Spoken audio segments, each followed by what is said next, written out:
பழைய சோறு பச்சை மிளகா, பக்கத்து வீட்டு குழம்பு வாசம், இருட்டு மாங்கா தெரு சண்டை, ஏனா இனிக்கும் தெம்மாங்கு பாட்டு,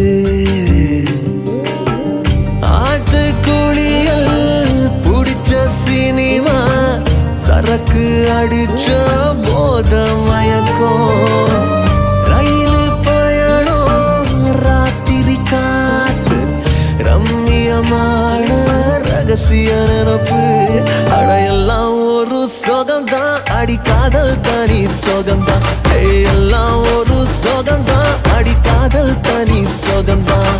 பழைய சோறு பச்சை மிளகா, பக்கத்து வீட்டு குழம்பு வாசம்.